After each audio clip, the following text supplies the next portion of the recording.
tetandro napetraka dia androany moa zany no tapaka nanaovana ny atelier eo misy fiara-miasa eo amin'ny OMC na ny office de l'éducation de masse et de service mahato amin'ny Menina sy ny zareo avy ao amin'ny Izao na Zo sy ny olo-pirenena izay andinika mahakasika ny module hoentina anasarana an'izay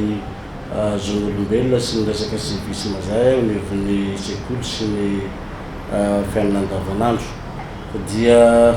atomboka an'andro izy tia izay fiara-miasa eo amin'ny rotonta zay dia ambara fa misokatra ny atelier izay ataondroany eo amin'ny OMC sy ny Zao. Tsara ho fantatritsika tia mpanomboana angamba ny vina lehibe an'ny tetikasa Zao izay tsy kisendrasendra raha tafiaraka ny asa ny zosandraikitry ny olo-pirenena sy ny OMC na ny office de l'éducation de masse et du civisme satria zany ny vina lehibe an'ny tetikasa dia ny anofana olo-pirenena mahalala zany hoe raha atao amin'ny teny baiko dia hoe informer mba hialantsika amin'ny hitatsika ny amin'ny fiarahamonina fa betsaka ny olona mety mahafantatra ny zony ihany fa diso fandraisana na diso fampiasa sy fitakiana an'izay heveriny sy eritreretiny ho zony ka ilain'ny olo-pirenena mihitsy natao hoe mahalala midikany mahalala dia hoe mahay mahafehy ary mahafantatra sy afaka miaina an'izay zony izay amin'ny mahaonina azy fa eo ihany koa ny anofany olo-pirenena tompona andraikitra ny atao hoe tompona andraikitra dia ny hoe manana asa miatraika ny olona anankiray eo amin'ny sehatra misy azy ary ny tokony hanomboany an'izany dia tsy aiza fa eny amin'ny fiarahamonina aloha voalohany indrindra misy asa ataony andraikitra ataony ary miatraika ilay andraikitra eo amin'ny tontolo misy azy fa tsy izay ihany koa fa ny hoe tena ao anatin'ny vina ny hoe anangana olo-pirenena lasa fototra tsara eo amin'ny fiarahamonina ary rehefa fototra tsara ny olona anankiray afaka mandray anjara ampandroso ny fiarahamonina tsirairay avy tsy afaka ny atao nefa zany raha tsy misy atsikoria be da be tsy maintsy anomboana mba hanatratrarana an'izay vina lehibe ny tetikasa Zao izay hierahana amin'ny OMC zay. Ny OMC sy ny Zao no mitapatra anatanteraka tetikasa iray tambatra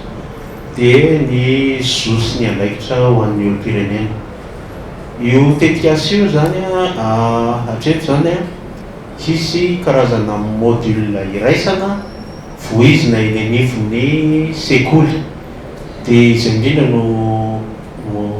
antony atelier antsika androany molavola sy valide ny module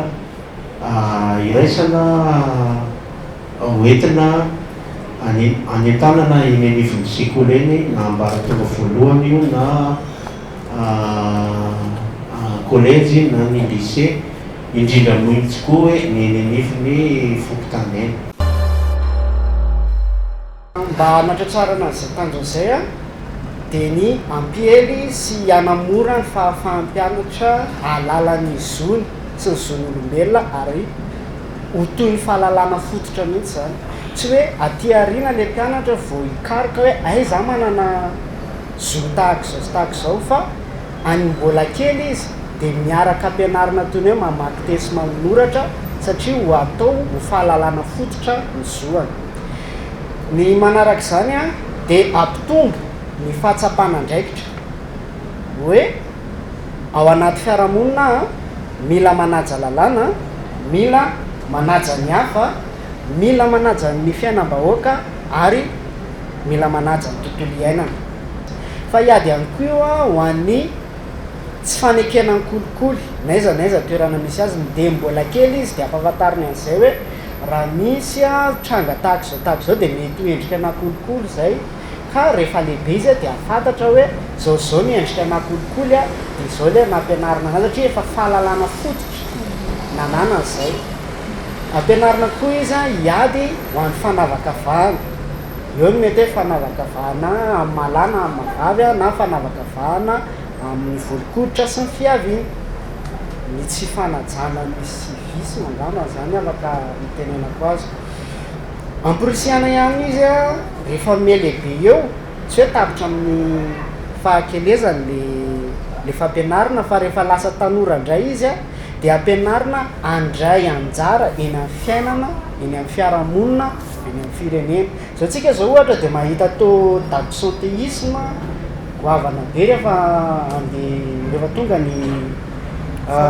vote rehefa tonga ny fifidianana ny anton'izay tsinona dia tsy ny nampianarana azy tambola kely a hoe mila mandray anjara ianao eo amin'ny fiainam-pirenena ka hotohizana zany fampianarana anazy any amin'ny fahakelezana io a hotohizana ho aty amin'ny fiarahamonina le fiainana tany an-tsekoly ihany any atsinony no mivady aty amin'ny fiarahamonina dia mampanao témoignage amin'ny ankizy hoe nahazo fampianarana tahaka zao zay dia zao ny zavatra haiko a noho izay fampianarana nataontsika izay mba ho hitan'ny reo namany le izy a mba ho hitan'ny fiarahamonina manodidina azy hoe ay tena important koa kaiky zavatra ity a fa tsy mijanona eo mamaky teny sy manoratra ary manisa ihany ny fianarana dia tsika rehetrarehetra no misitraka mety hoe tsy fiarahamonina androany fa ezantsika hoe anatsara ny fiarahamonina raha kitso ia zay moa zany dia efa natao androany ny tetikasa savaran'andro niarana tamin'ny zao sy ny OMC zavatra roa lehibe no iresana miasa dia ny zony ankizy a fatarana ny zony ankizy sy ny fanabeazana amin'ny maha-olom-pirenena vanina maromaro ny dinikasa natao teto ary hita fa ahomby zany a ary nisy ny fametrahana ny sahady ny pilote région pilote izay anombona ny tetikasa dia ny région Nalamanga région Itasy ary ny région Antsinanana reo région telo reo moa zany no atao hoe région pilote anombona azy fa mbola ho avy ny faritra hafa manerana ny Madagasikara mitarina ny tetikasa voadinika teto koa ny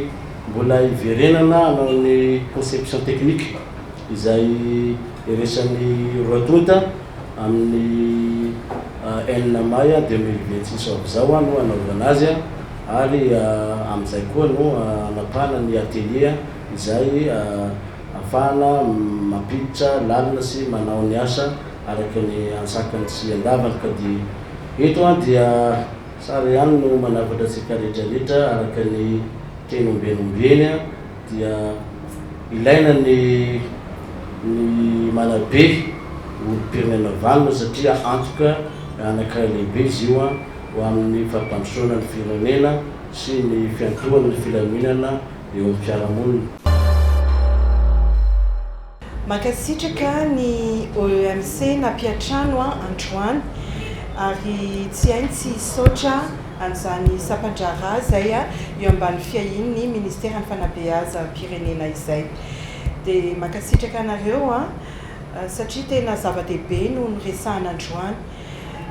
raha malala fa ny fanabeazana no fototra ahafahana mahazo antoka ny fananana olom-pirenena vanina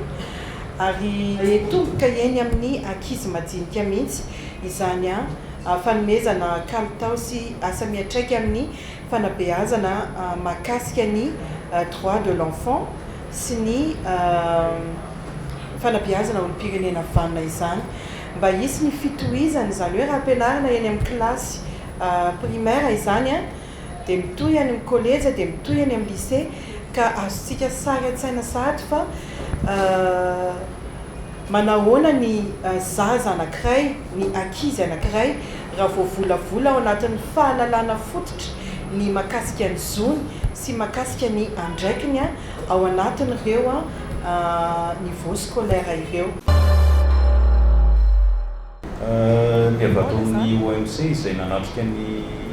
dinika androany a dia madamo felana solitenany service éducation environnementale, mademoiselle Lalaina, chef de division études et communication pour un changement de comportement. Et tenako mahery chef de service des études et communication pour un changement de comportement. Et madame Princia, chef de division communication. Et madame Vanessa, responsable de communication. Atoni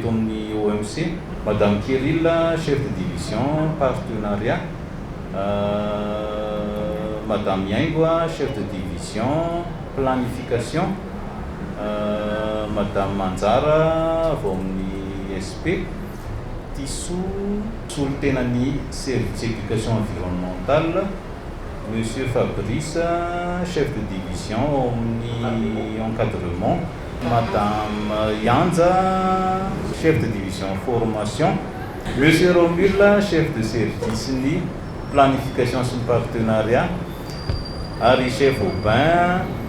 chef de service ni formation sur ni encadrement. C'est équipe en OMC Rézemo de Tariani, Monsieur Talien OMC, Monsieur Jules Stéphane.